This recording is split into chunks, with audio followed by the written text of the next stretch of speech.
හරි. එතකොට අද මේ කරන්න යන්නේ 2015 ගාන. ඒක හොඳ ගානක්. හරිද? ඒකේ ටිකක් හිතන්න තියෙන ප්‍රස්තාර ගානක් තියෙනවා. හරි. මුලින් මේක කියනවා සර්වසාම්‍ය ගානක්. අපි ඒක හදරෙමු. ඒක ගොඩක් ලේසි. මුලින්ම ඔයාලට තියෙන්නේ මෙහෙම cos වර්ග cos මේ ප්‍රකාශනයක් cos ගෙම ඒක එකට සමාන කරලා පෙන්වන්න තියෙන්නේ. ඒක ගොඩක් ලේසි. අපි ඒක හදලිමු මුලින්ම. මුලින් මේක තියෙනවා cos වර්ග ඇල්ෆා ධන බීටා ඊට පස්සේ cos වර්ග ඇල්ෆා cos වර්ග බීටා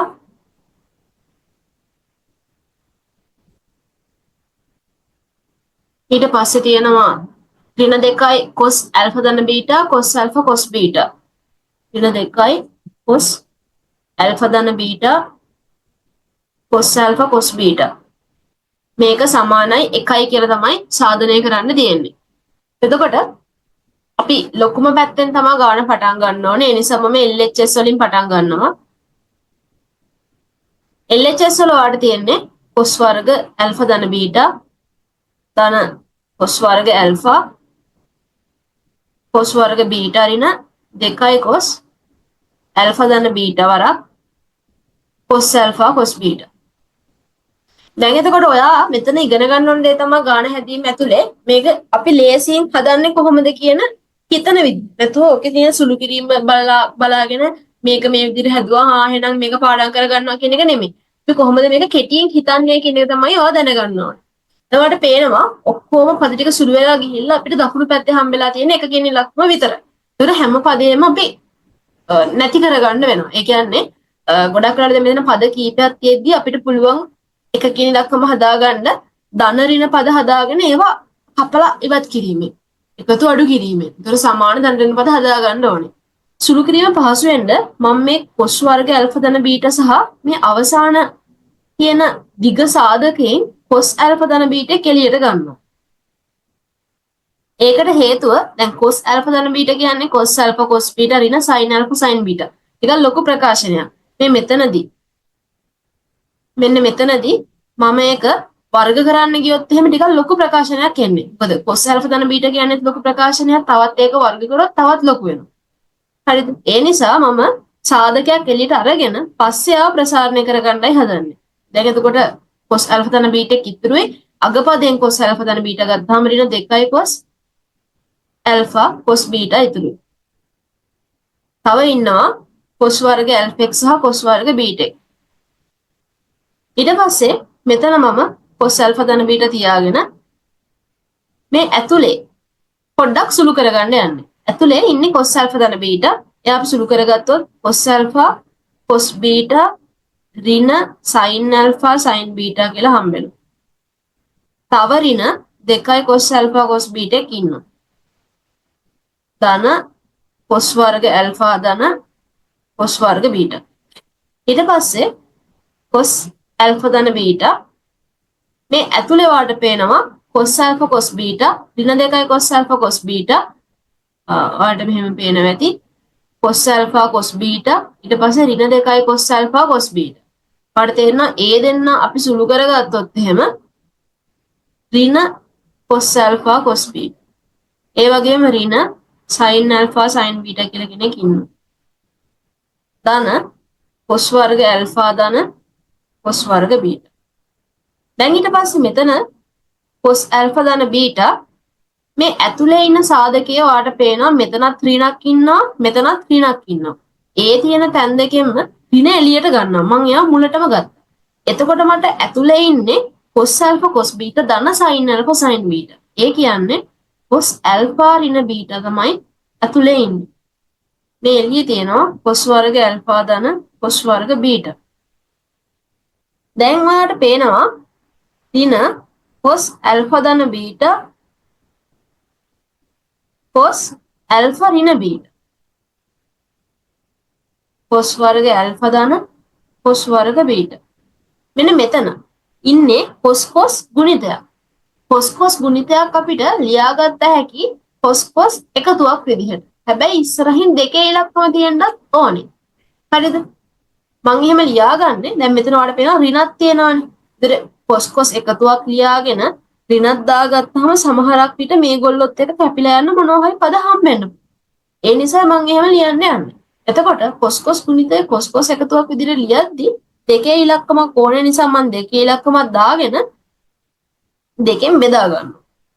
එතකොට භාගයේ එක්ක මේ ඍණ වෙනම සලකලා 2 cos alpha ධන බීටා cos alpha ඍණ බීටා කියන මේ කොටස සලකගත්තාම ඕන් ඔය කොටස සලකගත්තාම ඔයාලට තේරෙනවා ඒ ඉන්නේ cos එකතුවක්. එතකොට කොහොමද ලියන්නේ?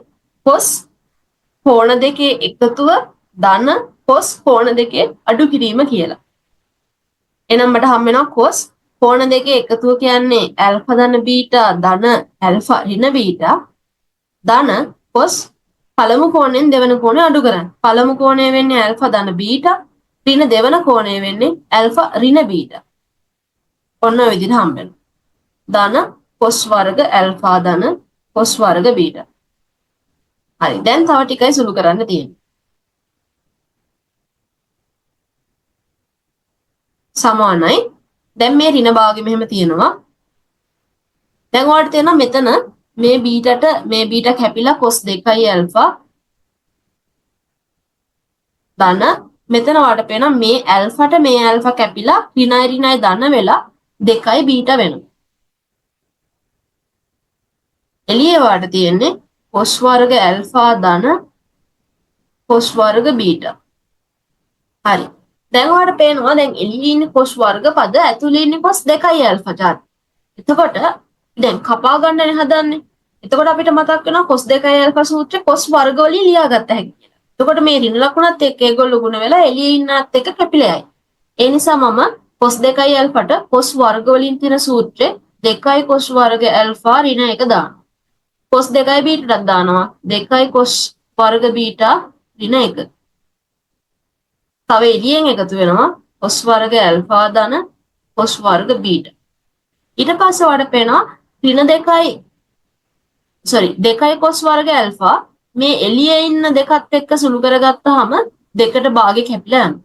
2 cos වර්ග බීටාත් එහෙම. එළියේ ඉන්න භාගෙන් ගුණ කරගත්තාම ඔයාලට තේරෙනවා දෙක කැපිලා යනවා. සහ ඍණ ලකුණක් තියෙන නිසා දෙක කැපිලා ගිහිල්ලා ඔයාලට හම්බෙන්නේ ඍණ cos වර්ග ඇල්ෆා ඍණ cos වර්ග බීටා. ඊට පස්සේ මේ ඇතුලේ ඉන්න මෙන්න මේ ඍණ 1යි මෙන්න මේ ඍණ 1යි ඍණ 2යි. එයා මේ එළියේ ඉන්න ඍණ භාගයත් එක්ක ගුණ වුණාම ඍණයි ධන වෙලා දෙකට භාගෙ කැපිලා ධන 1යි කියලා හම්බ වෙනවා. තව ඔයාලට මෙන්න මෙතනදී cos වර්ග ඇල්ෆා cos වර්ග බීටා කියලා එකක් තියෙනවා. ඒකත් අපි අවසානයේ එකතු කරගන්නවා. එතකොට ඔයාලට තේරෙනවා මේ විදිහට මේ පද සුළු වෙලා ගිහිල්ලා අවසාන උත්තරේ 1යි කියලා හම්බ වෙනවා. ඒ තමයි right hand side. ඒකට ඒක ගොඩක් ලේසි ගානක්. අපි හරි විදිහට කල්පනා කරොත් එහෙම ඒව ගොඩක් කෙටියෙන් අපිට හදා ගන්න පුළුවන් වෙනවා.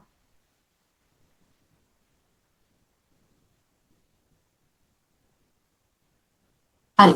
අපි යන් එහෙනම් B කොටස. ආඩ B කොටසේ තියෙනවා fx කියලා ශ්‍රිතයක් තියෙනවා.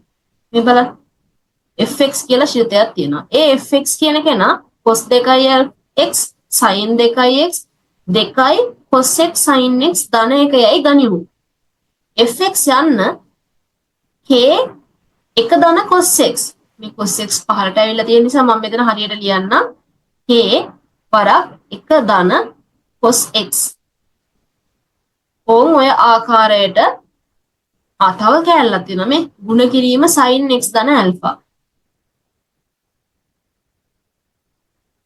ගුණ කිරීම sin x ධන ඇල්ෆා මොන මම මෙයා පැහැදිලි වෙන්න මෙතනින් මෙහෙම එළියෙන් ලියන්න ඔයාලට පෙන්නන්න කියලා කියන්නේ මෙහෙම එක්කෙනෙක් k වරක් 1 ධන cos x sin x ධන ඇල්ෆා ඔන්න ඔය ආකාරයට ප්‍රකාශ කරන්නලු මෙහි k හා ඇල්ෆා යනු නිර්ණය කළ යුතු නියත වේ. හරි. ඒ කියන්නේ දැන් මේ දිග fx කියලා එක්කෙනෙක් ඉන්නවා. එයා සුළු කරගෙන ගිහිල්ලා මේ ටයිප් එකට ගන්න ඕන ඔයා. හරි අපි මුලින්ම fx ලියාගමු cos 2යි sin 2යි 2යි cos sin ධන 1. fx කියලා කියන්නේ එහෙනම් cos 2x sin 2x 2 cos x ධන sin x ධන 1. ඒව ලියන්න කියන්නේ කොයි විදිහටද? k වර 1 ධන cos x sin x ධන alpha කියන විදිහට. 1 ධන cos x sin x ධන alpha කියන විදිහට. අපි හදා ගන්න ඕනේ k 1 ධන cos x sin x ධන alpha කියන ආකාරයට. ඔයාලට පේන ප්‍රධානම දේ තමයි මෙන්න මෙතන ගත්තාම පද ගොඩක් තියෙනවා. නමුත් මෙතන ගත්තාම පද එකයි තියෙන්නේ. ඒ පද එක ඇතුලේ සාධක තුනක් තියෙනවා. k කියන්නේ ඔයාලට හම්බෙන මොකක් හරි නියතයක් වෙන්න පුළුවන්. alpha කියලා කියන්නේ මොකක් හරි නියත කෝණයක්. හරිද? alpha කියලා කියන්නේ මොකක් හරි නියත කෝණයක්. එතකොට අපි මේ alpha k කියන ඉස්සරහට යන නියතයයි හොයන්න ඕනේ දැන්. සුළු කරමු මෙයාව. එතකොට ප්‍රධාන වෙනස්කම තමයි මෙතන සාධක නෑ. මෙතන සාධක කැඩිලා තනි පදයක් හදාගෙන තියනවා කියන එක. එතකොට අපි උත්සාහ කරන්න ඕනේ එහෙනම් සාධක හදාගන්න. හරි. බලන්න කොහොමද සාධක හදාගන්නේ කියලා. එතකොට තවත් වැදගත් දෙයක් තියෙනවා. මේ පෙන්වන්න තියෙන උත්තරේ ඔයාලට පේනවා කෝණය x තියෙන්නේ. කෝණය x විතරයි. නමුත් අපේ උත්තරේ කෝණය 2x කියලා හම්බෙනවා. එතකොට ඔයාලට තේරෙනවා 2x x කියලා හදා ගන්නත් වෙනවා ගාන හදාගෙන යද්දි. අනිත් එක මට තව දෙයක් හිතෙනවා මෙහෙම. දැන් cos 2x x වලින් ලියා ගන්න යද්දි ඔයාලට සූත්‍ර තුනක් තියෙනවනේ. තුනක් නෙමෙයි හතරක් තියෙනවා. හරිද? ඒ හතරෙන් tan සූත්‍රෙ මෙතනට අදාළ වෙන්නේ නැහැ. මොකද පෙන්වන්න තියෙන උත්තරේ ඉන්නේ sin cos විතරනේ. එතකොට මේ cos 2x ට අදාළ සූත්‍ර තියෙනවා මෙහෙම. ඔයාලට හම්බෙනවා cos වර්ග x ඍණ sin වර්ග x. එහෙම නැත්නම් 2 cos වර්ග x ඍණ 1. එහෙම නැත්නම් 1 ඍණ 2 sin වර්ග x. ඔය ඔක්කොම දාන්න පුළුවන් නේ. එතනදී මම දාන සූත්‍රය මේක. හරිද? ඒකට හේතුව තමයි දැන් අපි සාධක වෙන් කරගන්න ඕනේ. සාධක වෙන් කරගන්නවා කියලා කියන්නේ තනි පද පුළුවන් තරම් අවම කරගන්න ඕනේ. දැන් මේ සූත්‍ර දැමීමේ වාසිය තමයි මේ ඍණ එකත් එක්ක මේ ධන එක කැපිලා එකකින් ඉලක්කම නැති වෙනවා. පද නැති කරගන්න තරමට අපිට සාධක හදා ගැනීම පහසු වෙනවා. හරිද? අන්න ඒ හේතුව නිසා මම මෙන්න මේ 2 cos වර්ග x ඍණ 1 කියන සූත්‍රය තමයි cos 2x ට පාවිච්චි කරන්නේ. ඒ වගේ දේවල් අපි ගණන් හදලා අත්දැකීමෙන් තමයි ගන්න ඕනේ. sin 2x ට tan සූත්‍රයක් තියෙනවා, sin cos සූත්‍රයක් තියෙනවා. tan සූත්‍රය මෙතන අදාළ වෙන්නේ නැහැ. අවසාන උත්තරේ tan නැති හින්දා. එහෙනම් එයාගේ sin cos සූත්‍රය වෙන 2 sin x cos x මෙතනට ආදේශ කරනවා. මෙතනක් තියෙනවා 2 cos x ඒ වගේම 2 sin x මම මේ විදිහට වෙන වෙනම ලියා ගන්නවා. 2 cos x ධන 2 sin x. අවසාන එකක්. දැන් ඔයාලට පේනවා මේකට මේක කැපිලා. අන්න දැන් අපිට sin cos කැලි විතරයි ඉන්නේ. පහසුවෙන් අපේ සාධක වෙන් කරගන්න පුළුවන් වෙනවා. ඒ සාධක දිහා බලද්දි මට මුලින්ම පේන සාධකය තමයි 1 ධන cos x. මම උත්සාහ කරන්නේ දැන් 1 ධන cos x කියලා කෙනෙක් කොහොම හරි හදාගන්න. එතකොට මට පේනවා මෙන්න මේ 2 cos වර්ග x 2 cos x. ඒ දෙන්නගෙන් 2 cos x එළියට ගත්තොත් මේ විදිහට 2 cos x එළියට ගත්තොත් cos x ධන 1 කියලා සාධකේ නැත්නම් 1 ධන cos x හැදෙනවා. මේ ඉතුරු දෙන්නගෙන් මම ගන්නවා 2 sin x. එතකොට එතනදිත් මට cos x ධන 1 කියලා සාධකයක් හැදෙනවා. දැන් ඔයාලට පේනවා මෙන්න මෙතනින් මෙයා තනි පදයක් මේක තනි පදයක්. ඒ පද දෙකටම අදාළව ඉන්නවා 1 ධන cos x. එහෙම නැත්නම් cos x ධන 1. ඒ ආයෙ එළියට ගන්න. එතකොට තව දෙකක් එළියට ගන්න පුළුවන්. එතකොට ඉතුරු වෙනවා පිට cos x ධන sin x. හරි. දැන් ඔයාලට පේනවා අපි 1 ධන cos x කියන සාධකය හදාගෙන ඉවරයි. කලබල වෙන්න එපා මේ ඉන්නේ k නෙමෙයි. 1 ධන cos x ඉස්සරහා k හිටියා කියලා මේ ඉන්නේ k නෙමෙයි. හේතුව මෙයාට එහා පැත්තේ සාධකයේ sin කෙනෙක් විතරයි ඉන්නේ. නමුත් අපිට cos sin දෙන්නෙක් ඉන්නේ. දැන් අපි උත්සාහ කරන්නේ මේ cos sin දෙක ඇති කරගෙන තනි sin කෙනෙක්ට හදාගන්න. තනි sin කෙනෙක්ට හදාගන්න. ඒකට අපිට ක්‍රමයක් තියෙනවා. cos sin කැලි ගොඩක් තියෙද්දි තනි sin කෙනෙක් හරි තනි cos කෙනෙක් හරි හදාගන්න අපි කරන ක්‍රමය තමයි මේගොල්ලෝගේ සංගුණක වර්ග කරලා වර්ගමූලය අරන් බෙදන එක.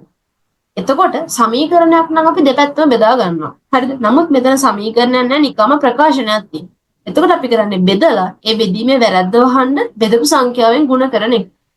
ඒ අවශ්‍ය සංඛ්‍යාව සංගුණක මේ විදිහට වර්ග කරගෙන වර්ගමූල අරගෙන ලබා ගන්න පුළුවන් මූල දෙකයි කියලා. එතකොට මූල දෙකෙන් තමයි මේගොල්ලෝ බෙදා ගන්න ඕනේ. එහෙම බෙදන්න බෑ ඒක වැරදි. ඒ නිසා ඒ වැරද්ද වහන්න මම මූල දෙකෙන් ගුණ කරගන්න. ඒ මූල දෙක මුලටම ගන්න. ඒතකොට මට හම්බෙනවා එක ධන cos x මේක ඇතුලේ හම්බෙනවා එකයට මූල දෙකයි cos x ධන එකයට මූල දෙකයි sin x කියලා. සුළු කරගත්තොත් දෙකයි මූල දෙකයි එක ධන cos x දැන් ඔයාලට පේන අවසානක් පෙන්වන්නනේ sin කෙනෙක්. එහෙනම් cos ගාවට sin ගාවට cos එන විදිහටයි අපි ලියා ගන්න ඕනේ. එහෙනම් මම මෙතනට ලියනවා sin පයි බෙදීම 4 කියලා. එකයට මුළු දෙක කියන්නේ sin 45. මෙතන cos x sin ගාව ලියනවා cos 45 sin x. මේක අපි දැක්කොත් මුලින්ම මේ පදය sin x cos 45 ඊළඟට cos x sin 45 එකතු කිරීම ගුණ කිරීම මාරු කරලා කරාට ප්‍රශ්නයක් නැහැ නේ. එතකොට ඒ විදිහට කියවුවොත් ඔයාලට තේරෙනවා එතන ඉන්නේ සරලව sin x ධන 45. sin x ධන 45. එතකොට අපිට ලියා ගන්න පුළුවන් අන්න එහෙනම් fx කියන කෙනා k වරක් එක ධන cos x වරක් sin x ධන පයි බෙදීම 4 ආකාර වේ. නැත්නම් ආකාරයට පවතී. දැන් ඔයාලට මෙහි k සහ alpha නිර්ණය කරගන්න පුළුවන්. මෙහි k කියන එක නවාට පේනවා 2යි වර්ගමූල 2යි. alpha කියන එක නවාට පේනවා 45යි නැත්නම් 5 බෙදීම 4. ඕම ඔය විදිහට තමයි අපි ගානකට උත්තර ලියන්නේ. ඊට පස්සේ ඔයාලට තේරුම් නැත්නම් WhatsApp එකට හරි chat එකේ හරි දාන්න ප්‍රශ්න තියෙනවා අහන්න. ඊට පස්සේ අපිට කියනවා ගානේ මේ විදිහට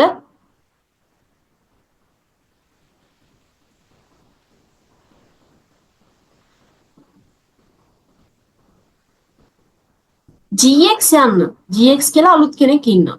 ඒක ඉන්නේ කොහොමද කියලා අහුවොත් fx බෙදීම 1 ධන cos x සමානයි මූල දෙකයි gx ඍණ 1 වන ලෙස තමයි ඉන්නේ.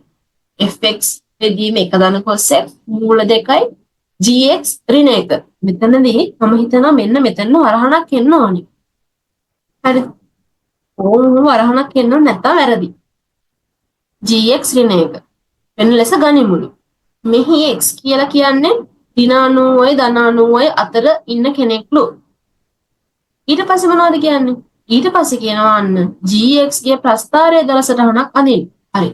ප්‍රස්ථාරයේ දල සටහනක් අඳින්න කලින් අපි gx හොයාගනිමු. දැන් gx කියන එක නා ඩිරෙක්ට් අපිට දීලා නැහැ. එයාව දීලා තියෙන්නේ මේ විදිහට. එයාව දීලා තියෙන්නේ මෙන්න මේ විදිහට මේ fx කියන කෙනාගේ අස්සේ තමයි දීලා තියෙන්නේ. ඔයාලට පේනවා fx ගේ අස්සේ දීලා තියෙන්නේ. ඒ නිසා මම gx මුලින්ම හොයාගන්න යනවා.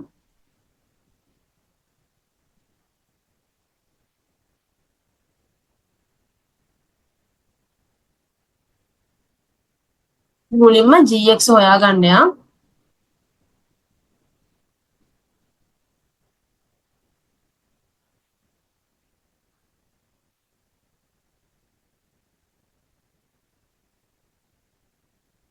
මම ලියන්නම් gx සේවීම කියලා.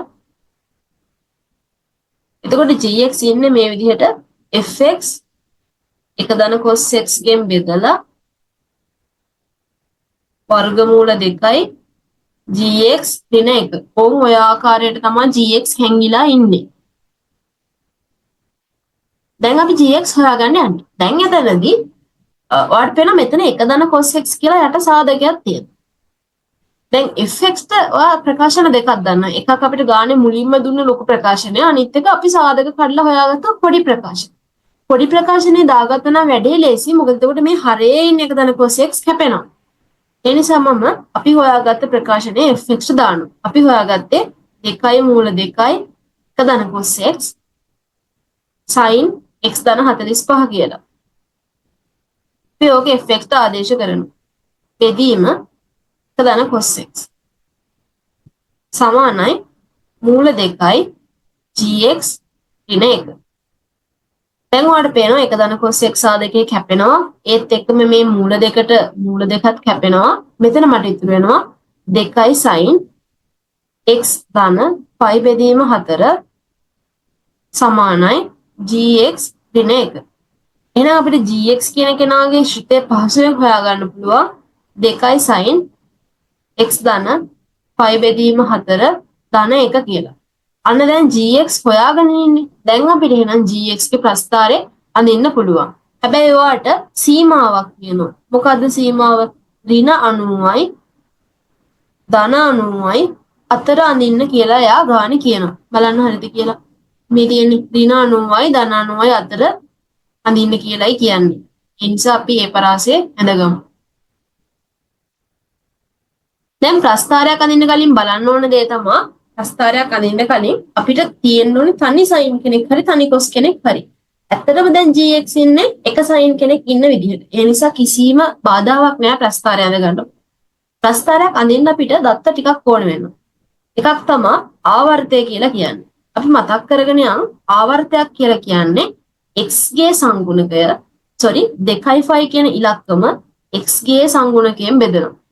2.5 කියන ඉලක්කම x ගේ සංගුණකයෙන් බෙදෙනවා.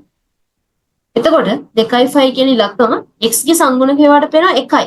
මේ මෙතන මේ x ගේ සංගුණකය 1යි. එහෙනම් 2.5 කියන එක න බෙදා ගන්න ඕනේ 1කින්. ඒතර ඔයාලට හම්බ වෙනවා 2.5. ඒතර අපි පොඩ්ඩක් ප්‍රස්ථාරය අඳගමු. sin ප්‍රස්ථාරය පටන් ගන්නෙ නාභි රේඛාවයි y අක්ෂයයි. හැපෙන තැනින් මේ විදිහට තමයි sin ප්‍රස්ථාරයක් යන්නේ. ඒතර මේකට අපි කියනවා එක පුඩුවක්. ඒ පුඩුවක ප්‍රමාණය තමයි මේ ආවර්තයක් 2.5 ප්‍රමාණයක් කියලා කියන්නේ. එහෙනම් පුඩු භාගයක් කියන්නේ 5. ඒ වගේම පුඩු කාලක් කියලා කියන්නේ 5 බෙදීම 2ක් නැත්නම් 90. ඊළඟට අපිට ඕන කරනවා විස්තරයක්. ප්‍රස්ථාරය අඳින්න විස්තරයක් ඕන කරනවා. විස්තරය කියන එක නා හම්බෙන්නේ අපිට sin ගේ හරි cos ගේ හරි සංගුණකේ. ඒතර ඔයාලට මෙතන පේනවා ඒ සංගුණකයේ ධන 2යි. එහෙනම් විස්තරය 2යි. විස්තරය කියලා කියන්නේ මොකද්ද කියලා අහුවොත් නාභි රේඛාවේ ඉඳලා උඩ පහළ යන උඩරිම දුරට. ඊළඟට අපිට ඕන කරනවා නාභි රේඛාව. නාභි රේඛාව ගන්නෙ කොහොමද? ඒක ගන්නෙ y සමානයි කියලා ලියනවා sin හෝ cos එකතු වෙන අගය. දැන් මෙතන sin එකතු වෙලා තියෙන්නේ මේ ඉන්නේ sin කොටස එකතු වෙලා තියෙන්නේ මේ ඉන්න ධන 1නේ. එහෙනම් ධන 1 තමයි අපි නාභි රේඛාව කියලා ගන්නෙ y සමාන 1. ඊළඟට අපිට ඕන කරනවා y min y max හොයාගන්න. y min y max හොයාගද්දී අපි ඒක පටන් ගන්නෙ sin ගෙන් හරි cos ගෙන් හරි. කොහොමද පටන් ගන්නෙ? sin වේවා cos වේවා. ඒගොල්ලොන්ගේ ඕනෑම කෝණයක් ඉන්නේ ඍණ 1යි ධන 1යි අතර. මේකෙන් අපි මේ තියෙන gx ශ්‍රිතය ගොඩනගා ගන්න ඕනේ. gx කොහොමද ගොඩනැගිලා ඉන්නේ කියලා බැලුවොත් එහෙම sin ගේ ශ්‍රිතය දෙකෙන් ගුණ වෙලා එකක් එකතු වෙලා තමයි gx හැදෙන්නේ. ඒ නිසා මම මේ මුළු ප්‍රකාශනයම දෙකෙන් ගුණ කරලා එකක් එකතු කරන්න යනවා. එතකොට වැදගත් දේ තමයි ගුණ කරද්දී බලන්නේ ගුණ කරන කෙනා ධනද ඍණද කියලා. ඍණ නම් ඔය අසමානතාවයේ ලකුණ මාරු කරන්න ඕනේ. ධන නම් එහෙම ප්‍රශ්නයක් වෙන්නේ නැහැ. දැන් මෙතන දෙකෙන් ගුණ වෙන නිසා දෙක ධන ඉලක්කම කිසිම ගැටලුවක් නැහැ.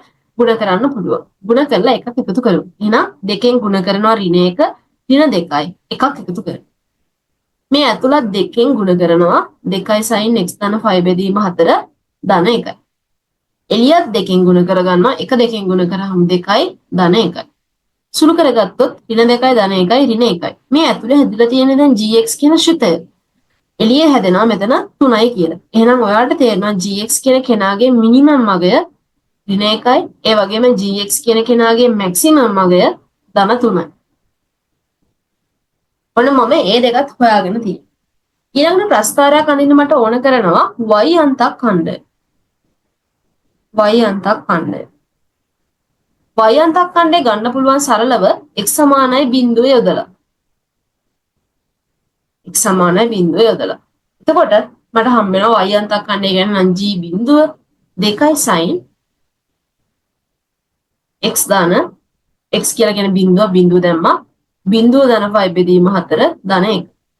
අපිට හම්බ වෙනවා g බිඳුව සමානයි 2 sin 45 කියන්නේ 1ට වර්ගමූල 2යි ධන 1. එහෙනම් g බිඳුවේ අගය හම්බ වෙනවා 2 මූල දෙකෙන් බෙදා ගත්තාම අපිට හම්බෙන්නේ මූල 2යි කියලා ධන 1. ආසන්නව බැලුවොත් මූල 2 කියන්නේ 1.4යි. 1.4ට එකක් එකතු කළාම ආසන්නව 2.4යි කියලා y අන්තක් ඛණ්ඩය හම්බෙනවා.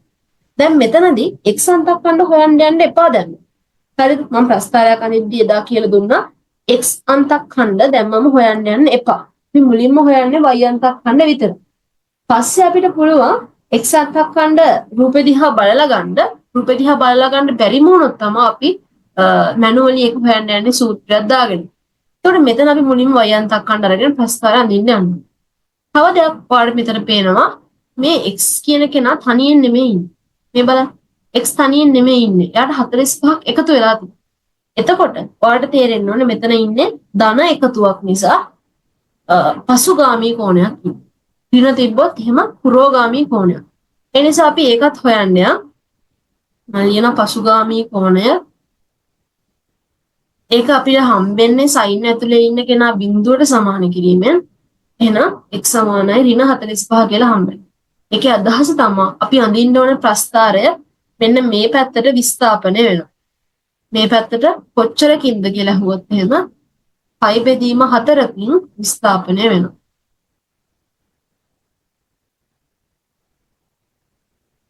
හරි. දැන් අපි යම් ප්‍රස්ථාරය අඳින්න.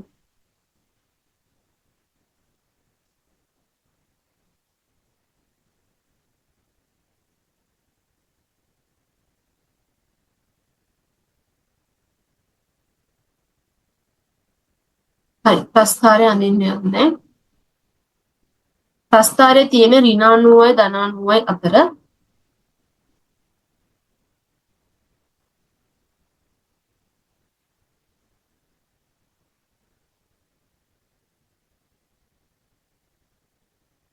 ඊළඟට එයාගේ මැක්සිමම් මගේ ධන 3 මිනිමම් මගේ ඍණ 1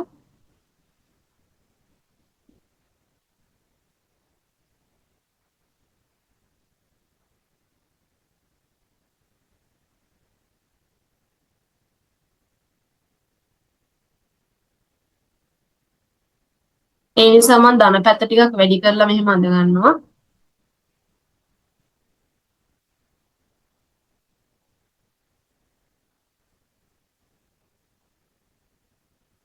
එතන බිඳුව x අක්ෂය y අක්ෂය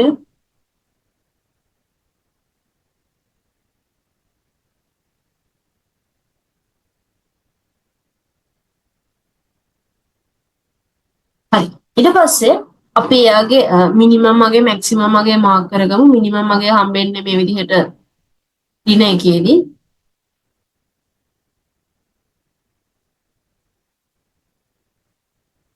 ඒ වගේම මැක්සිමම් මගේ අපිට හම්බෙනවා ධන 3ේදී.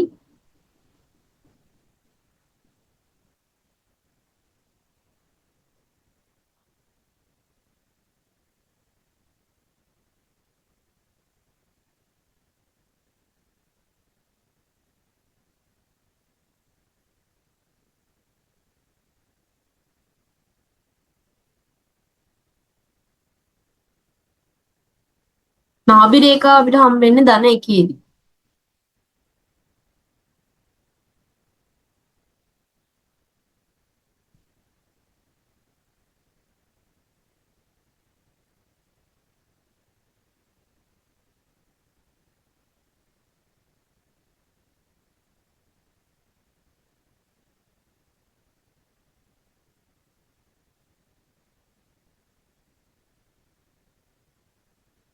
හරි. ඕන් ඔය වගේ ප්‍රස්ථාරයක් තමයි අපිට අවසානයේ ඇඳෙන්නේ.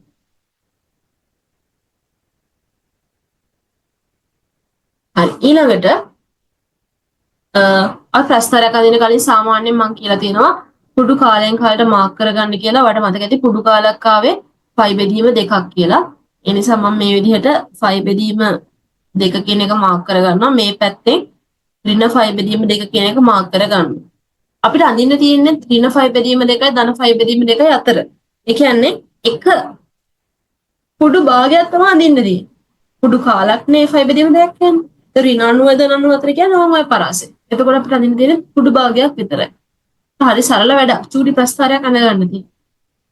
හරි දැන් අපි අඳින්න යමු. එතකොට සාමාන්‍යයෙන් සයින් ප්‍රස්ථාරයක් පටන් ගන්න මෙන්න මේ නාභි රේඛාව.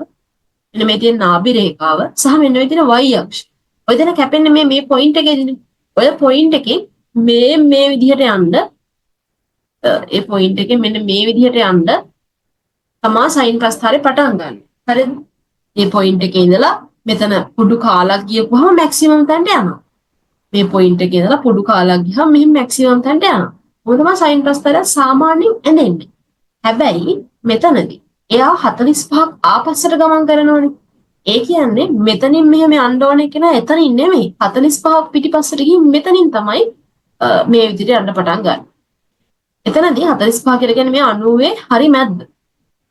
ඊළඟට මෙතනින් පටන් ගන්න කෙනා ඒ වගේම දැන් මෙතනින් පටන් ගත්ත කෙනා ආවේ මෙතනටනේ කලින්. නමුත් එයා 45 පිටිපස්සට ගියපු නිසා ඒ මැක්සිමම් තැනට එන්නේ මේ විදිහට 45 පිටිපස්සේ ඉඳගෙන. මම හිතනවා ඒක තේරෙන්නේ නැති කියලා. එතකොට මෙන්න මේ 45 කියන මෙතන අපි මාක් කරගමු ඍණ 45 කියලා. මෙතනින් තමයි පටන් ගන්න. මැක්සිමම් තැනට යන්නේ මේ අවස්ථාව. ඔව් ඔතනදී. දැන් මට හම්බෙන්න ප්‍රස්ථාරය මෙන්න මේ වගේ. ඔව් මේ වගේ. ඒතර මේ වගේ. දැන් ඔයාලට පේනවා මෙන්න මෙතන පොඩි සම්මිතිකතාවයක් තියෙනවා. හරිද? ඔතනද තියෙන සම්මිතිකතාවය මෙන්න මේ 45. මෙන්න මේ කොටස 45ක් මේ කොටසත් 45ක්. මොකද මේ 90ක් තමයි බෙදිලා තියෙන්නේ. එතකොට මෙතන තමයි මැක්සිමම් එක තියෙන්නේ. මේ මැක්සිමම් එකෙන් දෙපස්ස සම්මිතික වෙන්න එපේ. ඒ කියන්නේ මේ මට්ටමයි සමාන වෙන්න ඕන. මම හිතනවා ඒක තේරෙන්නේ නැති කියලා තේරුම් නැත්නම් අහන්න. මේ මට්ටමයි සමාන වෙන්න ඕන. ඒක හරියට ඉතින් ඇඳ ගන්න ඕන. ඒ y අන්තක් ඛණ්ඩයනේ. y අන්තක් ඛණ්ඩය හොයාගත්තා මූල දෙක ධන එක කි. හරි 2.4 ගානක් කියන්නේ ඉතින් හරි. ඔය වගේ උසක් තමයි ඒක ගැලපෙන්නේ. ඊළඟට දැන් මෙන්න මේ කොටසදී මෙතනින් පස්සේ දැන් මම මෙතනට යනකම් අඳින්න එපේ. එතකොට ඒක කොහොමද ඇදෙන්නේ? මේ විදිහට x අක්ෂයේ මුඩද නැත්නම් ඔහොම ගිහින් x අක්ෂයේ ගෑවෙනවද? මෙහෙම නැත්නම් ඔහොම ගිහින් x අක්ෂයේ ගෑවෙනවද? එහෙම නැත්නම් මෙහෙම ඔහොම ගිහින් x අක්ෂයේ පහතට යනවද? හරි. ඕක පොඩ්ඩක් හොයලා බලන්න වෙනවා ඔයාට. එතකොට ඒක අපිට දැන් හිතින් හදලා බලන්න බැහැනේ. ඒ නිසා අපි සරලව මෙහෙම කරමු. මෙතනදී මේ ෆයි බෙදීම දෙක කියන තැනේදී සයින් ප්‍රස්ථාරයේ අගය හොයලා බලන්න. අගය ධන නම් උඩේ, අගය බිඳුව නම් හරියට මේ x අක්ෂයේ, අගය ඍණ නම් මේ පහළ. අපි ඒක හොයලා බලමු. මම එහෙනම් හොයලා බලනවා ඍණ ෆයි බෙදීම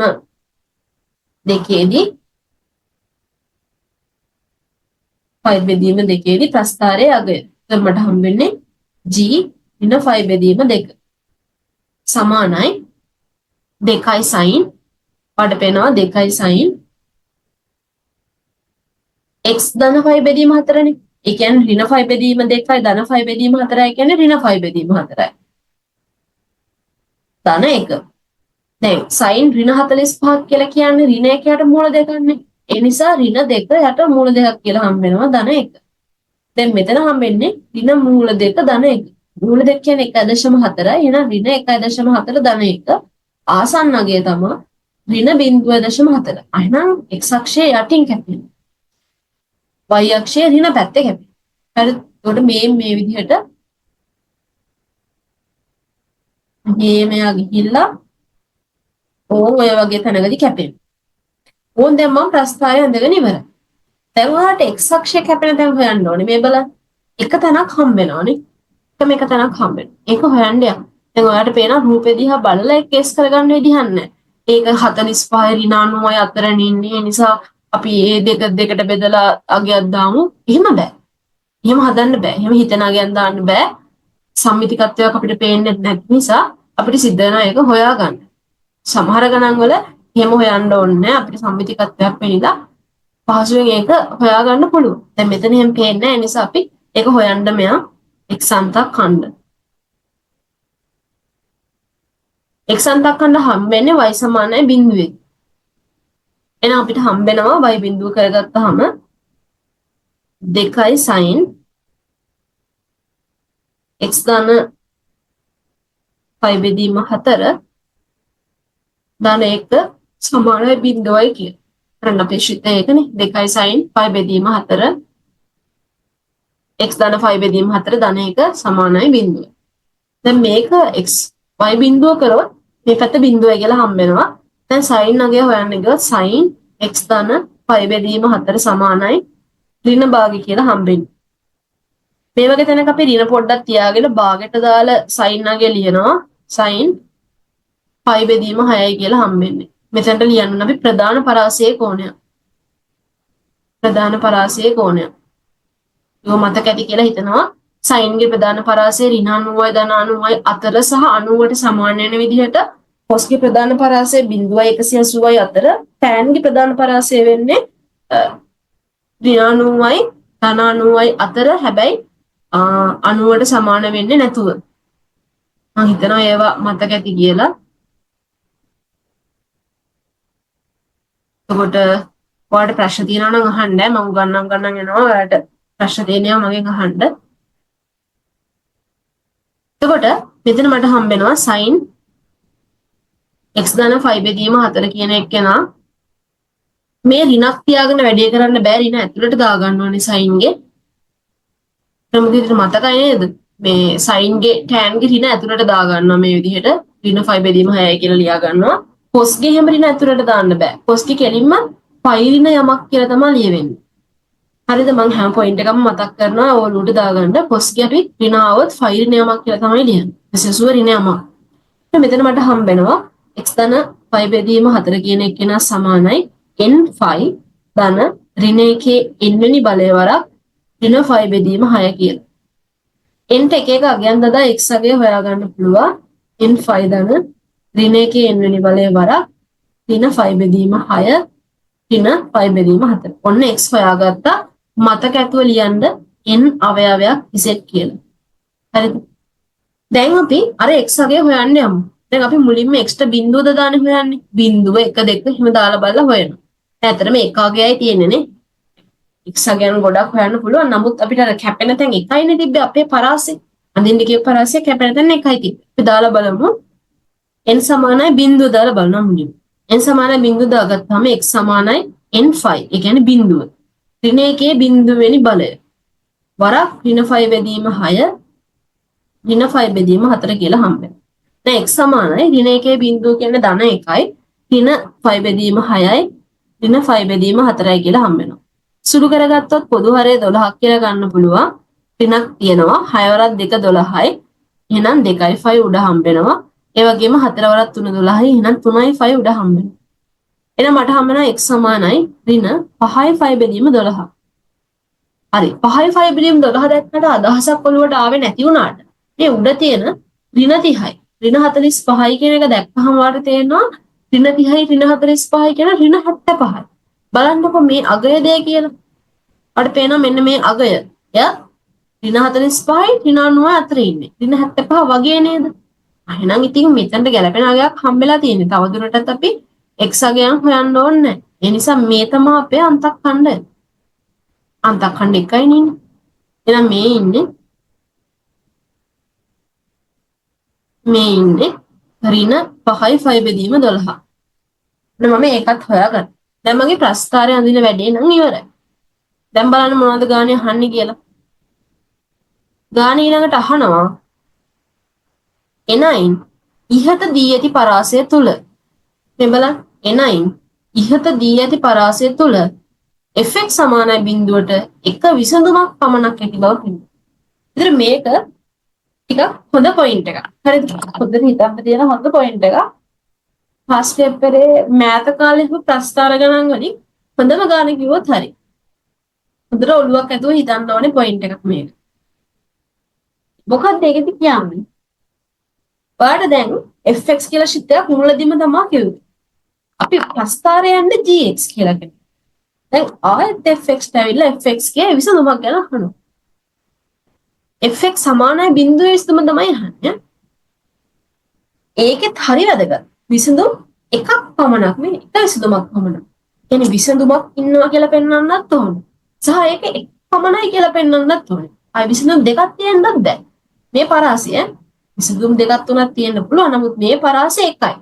ඒතර විසඳුමක් තියෙනවා සහ ඒව එකක් පමණයි කියන එක ඔයා පෙන්වන්න ඕනේ. ඒක හොඳට හිතන්න තියෙන පොයින්ට් එක. කොහොමද ඒක පෙන්වන්නේ? දැන් හිතන්නකෝ විසඳුමක් කියලා කියන්නේ ඒ විසඳුම අපි ශ්‍රිතයට ආදේශ කරගත්තාම ශ්‍රිතේ බිඳුවට සමාන වෙනවා කියන එකනේ. එකෙන් වෙන්නේනේ. fx සමානයි බිඳුව කියන එකේ යම් කිසි විසඳුමක් තියෙනවා නම් x1 කියලා. ඒ x1 ව fx ට දාගත්තාම අපිට බිඳුවයි කියන එක හම්බ වෙනවා. එහෙනම් fx බිඳුවයි කියන එක තමයි හම්බෙන්නේ. දැන් අපි ප්‍රස්ථාරයන්නේ gx ටනේ. දැන් හොඳට තේරුම් ගන්න ඕනේ. ප්‍රස්ථාරයන්නේ gx ට. විසඳුමක් හොයන්නේ fx ගේ. එහෙනම් මේ fx gx අතර මොකක් හරි සම්බන්ධයක් ගැන හිතලා තමයි ගාන හදන්න වෙන්නේ. මොකද fx සමානයි බිඳුවේ විසඳුම ඔයාට දැන් ඔයාලට මෙහෙම හිතන්න පුළුවන්. ඔයාලා හිතනවා ඉතින් ඔච්චර නටන්න දෙයක් නැහැනේ.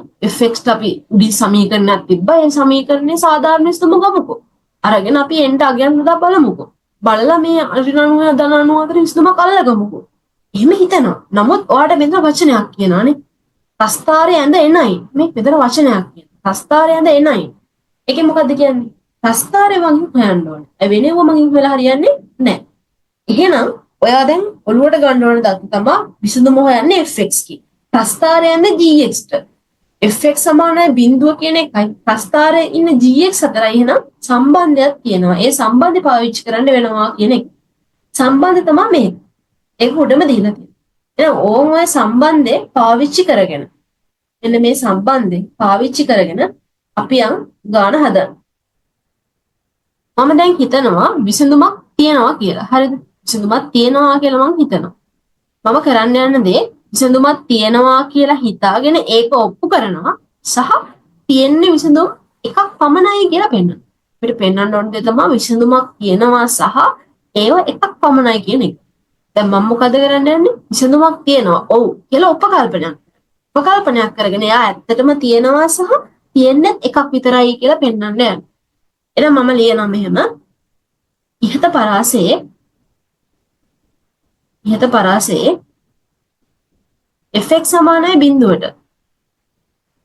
ඕනනම් ඉහත පරාසය වරහන් ඇතුලේ දාන්න ඍණ 5 බෙදීම 2කට වඩා ලොකුයි ධන 5 බෙදීම 2කට වඩා කුඩායි. බිඳුවට විසඳුමක් ඇති බව උපකල්පනය කරමු.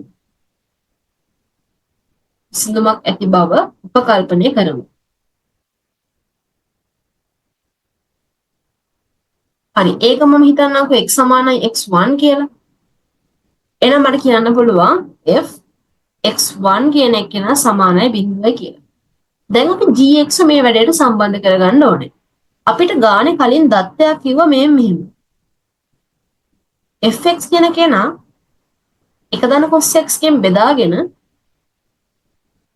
මූල දෙකෙන් ගුණ කරගත්තොත් මේ විදිහට gx ශ්‍රේණ එකත් එක්ක සම්බන්ධයක් තියෙනවා.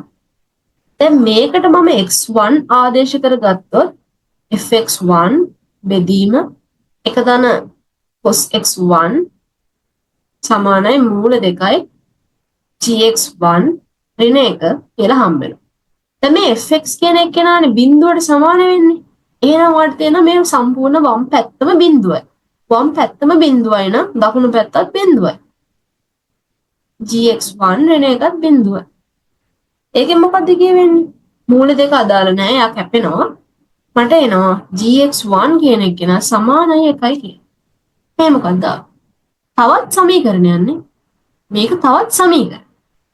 එතකොට මේ බලන්න fx1 සමානයි බිඳුව නම් මේ fx1 සමානයි බිඳුව නම් ඒකෙන් ඇඟ වෙන දේ ඉම්ප්ලයි වෙන දේ තමයි gx1 1යි කියන එක. fx1 ට විසඳුමක් නේ x1 විසඳුමක් නම් g ට x1 දාපුවාම 1 වෙන්න ඕනේ. අනිත් දේ තමයි fx1 කියලා ඉන්නේ එක පොයින්ට් එකයි නම් මේ විදිහට gx1 සමානයි 1 වෙන විදිහට තියෙන එක පොයින්ට් එක. කොහොමද ඒක පෙන්වන්නේ? ඒක පෙන්වන්නේ මේ විදිහට. ඔයා මේක දකිනවා ශ්‍රිත දෙකක් විදිහට. එක ශ්‍රිතය gx අනිත් ශ්‍රිතය y සමානයි gx අනිත් ශ්‍රිතය y සමානයි 1. අපි ප්‍රස්ථාර දෙකක විසඳුම් ගන්න. ඒ ප්‍රස්ථාර දෙක එකම තලයක ඇඳලා ඒ දෙන්නගේ කැපෙන තැන් මොනවද කියලා බලන්න. කැපෙන තැන් තමයි විසඳුම් වෙන්නේ. හරිද? එතකොට ඒක මතක තියාගන්න. ප්‍රස්ථාර දෙකක් කැපෙන තැන් තමයි විසඳුම් වෙන්නේ. ඔයා මේ රෙකෝඩින් එකක් එහෙම දාලා දෙන එක බල මේ වැදගත් දේවල් ලියා ගන්න ඕනේ. හරිද? කැපෙන තැන් තමයි විසඳුම් වෙන්නේ.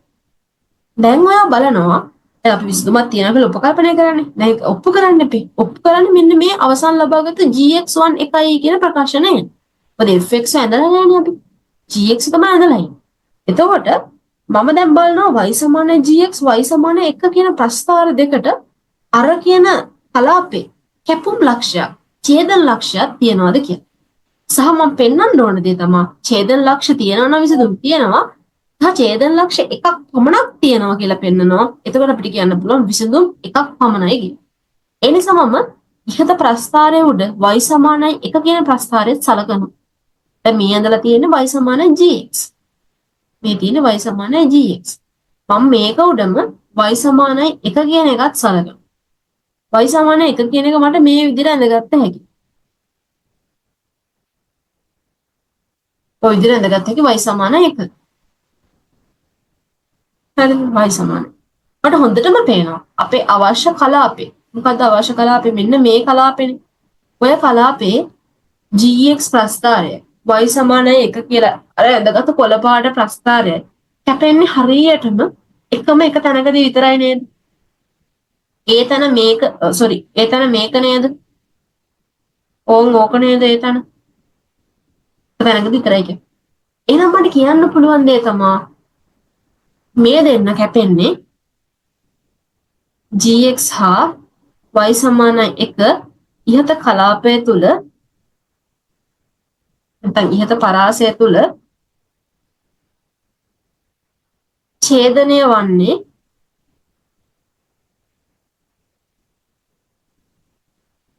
එක් ලක්ෂයකදී පමණි.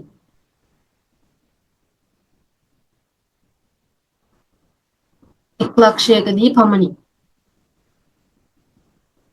ඒකෙන් ඇඟවෙන දේ තමයි gx සමානයි 1 කියන එක්කෙනාට විසඳුම් එකක් පමණක් ඉහත පරාසයේ ඇත කියන එක.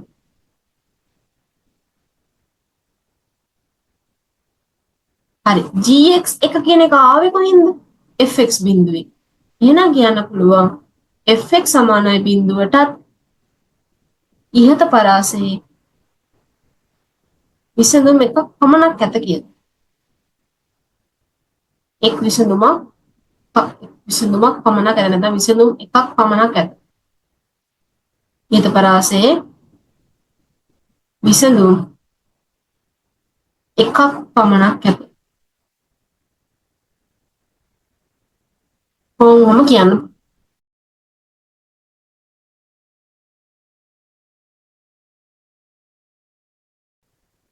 හරි ඊළඟට ගානේ C කොටස. සුපුරුදු අංකණයෙන් ABC ත්‍රිකෝණය සඳහා සයින් නීතිය භාවිතයි. ඕන් ඔතනදී පොඩ්ඩක් පරිස්සමට කියවන්න ඕනේ. මොකද සමහර ගණන් වල කියනවා සුපුරුදු අංකණයෙන් ABC ත්‍රිකෝණය සඳහා සයින් නීතිය ලියා දක්වන්න. එතකොට සයින් නීතිය ලියලා පෙන්නන්න. සමහරක් ඒවා කියනවා සුපුරුදු අංකණයෙන් ABC ත්‍රිකෝණය සඳහා සයින් නීතිය ලියා දක්වා සාධනය. හරියට සාධනය කරන්න. සාධනය කරද්දී ත්‍රිකෝණ තුනටම සාධනය කරන්න ඕනේ. සුළු කෝණී, මහ කෝණී, ඍජු කෝණී. ඊළඟට සමහරක් වෙලාවට කියනවා සුපුරුදු අංකණය සඳහා සයින් නීති ලියා දක්වා ඒකෙන් කොස් නීතිය අපෝහණය. ඒකත් කරන්න ඕනේ. මම අර දාපු රෙකෝඩින් එකේ මම වල රෙකෝඩින් එකක් නෙවෙයි සයින් නීති කොස් නීති වලට. ඒකට ඒකේ ඒ සාධන ඔක්කොම තිබ්බා. ඒ ඔයා බලලා ලියාගෙන පාඩම් කරගන්න ඕනේ. දැන් ඔයාලට මුකුත් ගාන කියන්නේ හරි ලේසි. සයින් නීතිය ලියා දක්වන්නවත් මුකුත් කියන්නේ නැහැ. සයින් නීතිය භාවිතයෙන් කියලා විතරයි කියන්නේ. මෙන්න මේ ප්‍රකාශනය පෙන්වන්නලු. බලන්නේ ප්‍රකාශනය මොකක්ද තියෙන්නේ කියලා.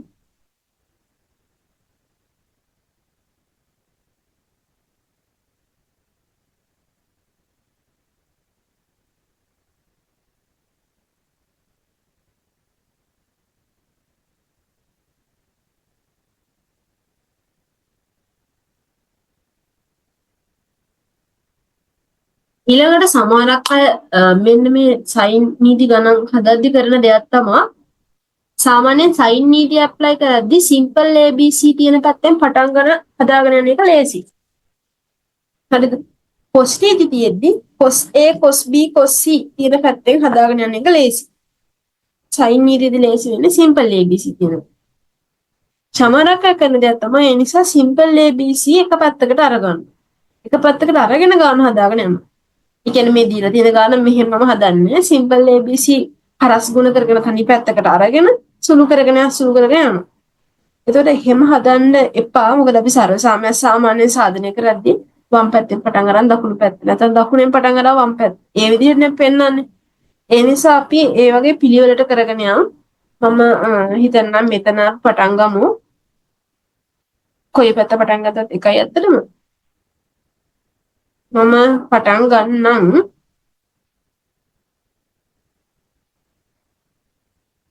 වම් පැත්තෙන් පටන් ගන්නම් බලන්න. එතකොට සිම්පල් ABC ට සයින් නීතියෙන් ආදේශ කරන්න වෙනවා. ඒ නිසා මම සයින් නීතියෙන් ආදේශ ටික හදා ගන්නම් මේ විදිහට. සයින් නීතිය දා ගන්න පුළුවන්. A බෙදීම sin A සමානයි B බෙදීම sin B සමානයි C බෙදීම sin C සමානයි K.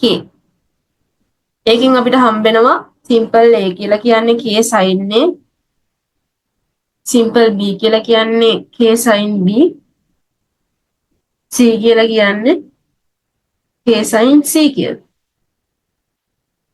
දැන් අපි ආදේශ කරගමු.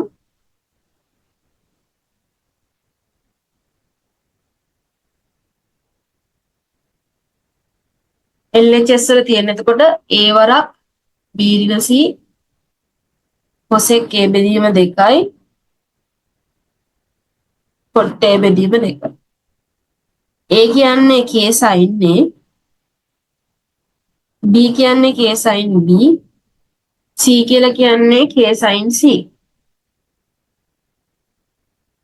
cosec A බෙදීම 2යි cot A බෙදීම 2යි.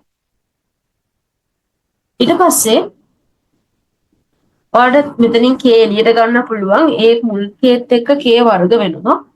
අපිට හම්බෙනවා sin A වරක් sin B ඍණ sin C cosec A බෙදීම 2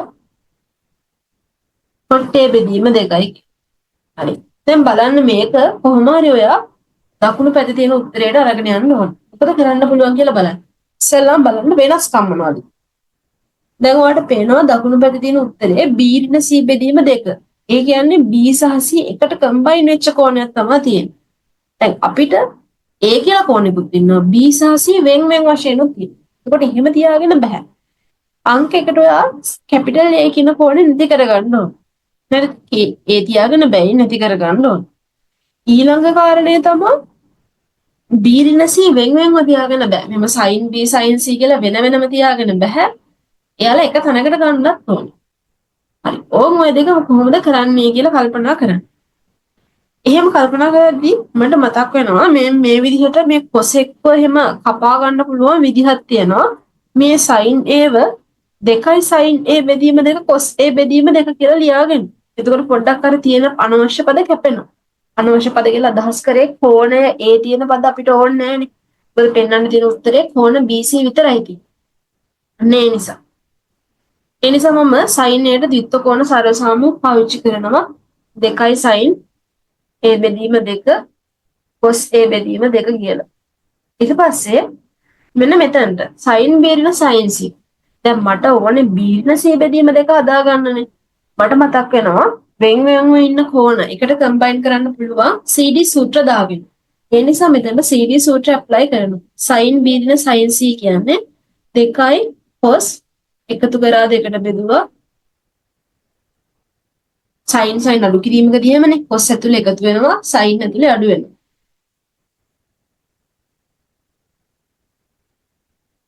ඊට පස්සේ මෙතන cosec A බෙදීම 2 cot කියලා කියන්නේ cos A බෙදීම 2 යට sin A බෙදීම 2.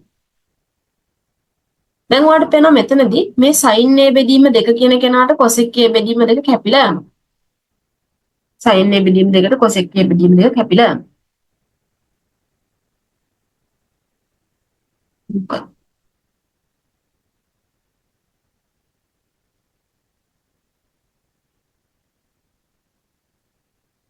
ඒ කැපිලා ගිහිල්ලා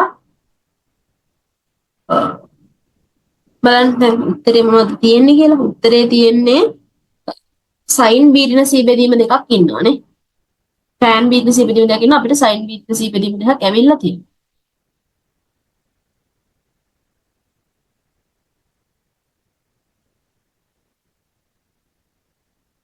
හරි දැන් අපිට ගානේ හම්බෙලා තියෙන ටික අපි මෙහෙම ලියාගමු.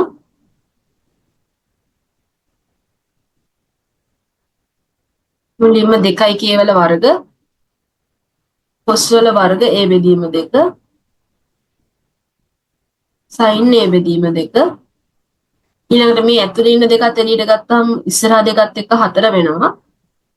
ඊළඟට cos b ධන c බෙදීම 2 ඊළඟට අපිට හම්බ වෙනවා sin b ඍණ c බෙදීම 2. මේ වගේ වෙලාවට දැන් අපිට එකපාරම දැන් හිතා ගන්න බැහැ නම් උත්තරේ එන හැටි. අපිට කරන්න කෙටි ක්‍රමයක්. ඒ තමයි උත්තරේ ලියාගෙන උත්තරේ පරස්පරයත් ලියාගෙන උත්තරේ ඉතුරු වෙනකන් සුළු කරගන්න එක. හරි ඒ විදිහට කරගන්නත් පුළුවන්. චුට්ටක් උත්සාහ කරමු.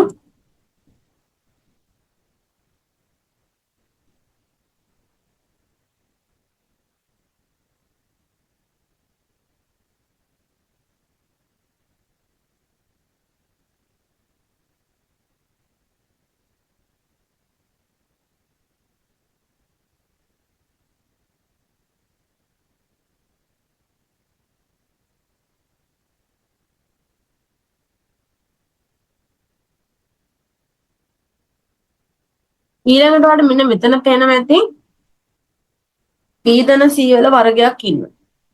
දැන් අපිට එන්න ඕනේ ගානේ k sin b ධන k sin c කියලා එකක්. හරිද? අපිට එන්න ඕනේ ගානේ k sin b ධන k sin c කියලා එකක්. එතකොට k sin b ට තමයි b කියලා දාන්නේ k sin c ට තමයි c කියලා දාන්නේ. ඒකට එහෙම එකකුත් එන්න ඕනේ. කියන්නේ sin b ධන sin c කියලා කැලලකුත් එන්න ඕනේ. හරි. දැන් මට කරගන්න තියෙන එකම දේ තමයි ගානේ a නැති නිසා ඒව ඉවත් කරගන්න අපි දන්නවා a ධන b ධන c කියන එක නා 180යි. එහෙනම් a වෙනුවට මට π ඍණ b ධන c ආදේශ කරගන්න පුළුවන්. ගානේ අපිට a බෙදීම 2 ඉන්නේ. ඒ නිසා a බෙදීම 2 වෙනුවට 90 ඍණ b ධන c බෙදීම 2 ආදේශ කරගන්න පුළුවන්. එතකොට මට හම්බ වෙනවා 4 කියවල වර්ගවර cos 90 ඍණ b ධන c බෙදීම 2 මෙයාගේ වර්ග යට හම්බ වෙනවා sin 90 ඍණ b ධන c බෙදීම 2 මෙතන මට හම්බ වෙනවා cos b ධන c බෙදීම 2 මෙතන මට හම්බ වෙනවා sin b ඍණ c බෙදීම 2 මේක සුළු කරගත්තොත් 4යි කියවල වර්ග cos 90 ඍණ යමක් කියන්නේ sin යමක් එහෙනම් sin වර්ග b ධන c බෙදීම 2 යට හම්බ වෙනවා sin 90 ඍණ යමක් කියන්නේ cos යමක් cos b ධන c බෙදීම 2 මේ උඩත් cos b ධන c බෙදීම 2 ඉන්නවා ඒ වගේම sin b ඍණ c බෙදීම 2 ඉන්නවා මේකට මේක සුළු වෙලා යනවා සුළු වෙලා ගිහින් ඔයාලට හම්බ වෙනවා 4යි කියවල වර්ග sin වර්ග b ධන c බෙදීම 2 sin b ඍණ c බෙදීම 2 දැන් අපි ගාන ටික සරල තත්ත්වයටපත් කරගෙන ඉන්නේ දැන් අපිට ගානේ ඉන්නවනේ මේ විදිහට tan b ඍණ c බෙදීම 2 ඊළඟට sec b ඍණ c බෙදීම 2 දැන් මට ඇවිල්ලා තියෙන්නේ sin b ඍණ c බෙදීම 2ක් විතරයි හිතන්නකො මේක යට cos වර්ග b ඍණ c බෙදීම 2ක් හිටියාය කියලා cos වර්ග b ඍණ c බෙදීම 2ක් හිටියාය කියලා එතකොට එක cos කෙනෙක් අරගෙන tan හැදුව හැකි ඉතුරු cos ගෙන් sec හදාගත්තා ඒ නිසා මම අර මං කිව්වේ කලින් කෙටි ක්‍රමයක් පාවිච්චි කරනවා කියලා උත්තරේ ඉන්න අයව හදාගෙන ඉන්නගෙන් පරස්පරය ගුණ කරනවා කියලා ආන් ඒ ක්‍රමේ පාවිච්චි කරනවා උත්තරයට යන්න ලේසි මේක යට cos වර්ග b ඍණ c බෙදීම 2ක් හිටියොත් හරිද නමුත් එහෙම අපිට හිතුමතේ ලියා ගන්න බෑ හිතුමතේ ලියා ගන්න බැරි නිසා මම උඩත් cos වර්ග b ඍණ c බෙදීම 2 ලියනවා එතකොට නිකන් ඒ දෙන්න කැපිලා ගියා වගේනේ දුක් ලියලා නෑ වගේ යනවා දැන් ඊට පස්සේ අපිට වැදගත් දේ තමයි මෙන්න මේ මැදපද ඔය මැද පදයෙන් තමයි අපේ ගානේ ලොකු කොටසක් හැදෙන්නේ. මැද පදය එකට කරගෙන මෙන්න මේ දෙපැත්ත දෙන්න. ඒ දෙන වෙනම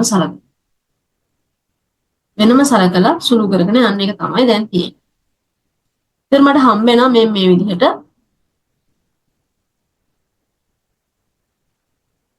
හතරයි කේවල වර්ග මම අගපදයේ මුල පදයේ එකට ගන්න sin වර්ග b ධන c බෙදීම 2 cos වර්ග b ධන c බෙදීම 2 මෙතනින් මම අර කියපු එක හදා ගන්නවා එක් cos කෙනෙක්ගෙන් බෙදාගත්තොත් එහෙම sorry මෙතන b ඍණ c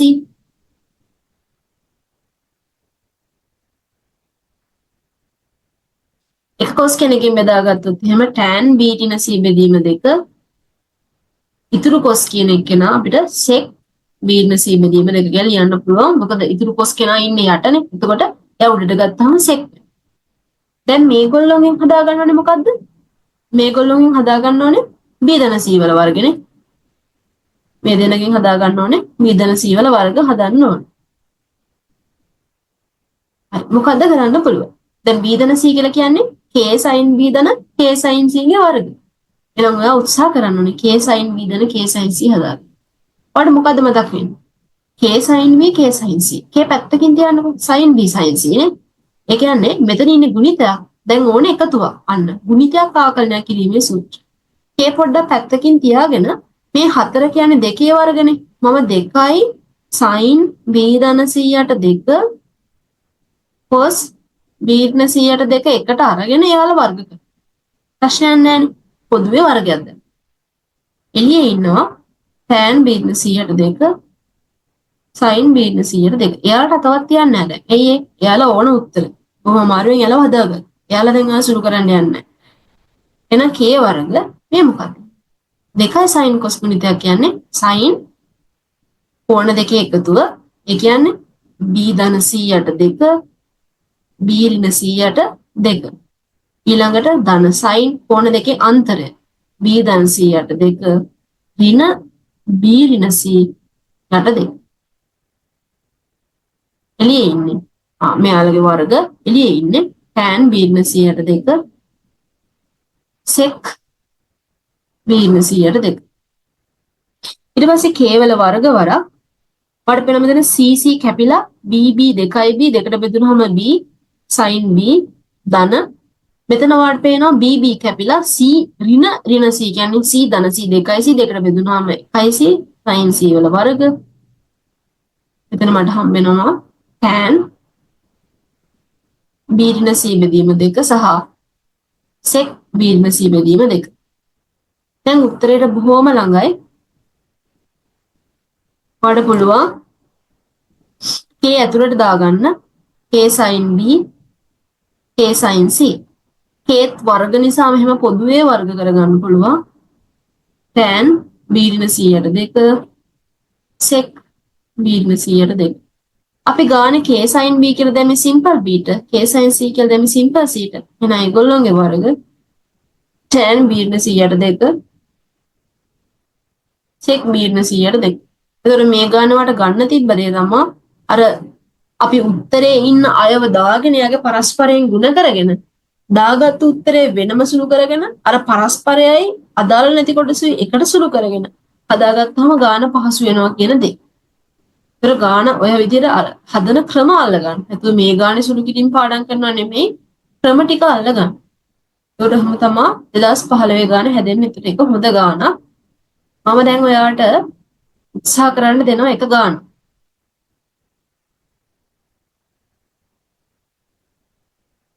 2015 කෙටි ප්‍රශ්නේ මම ඔයාලට උත්සාහ කරන්න දෙනවා.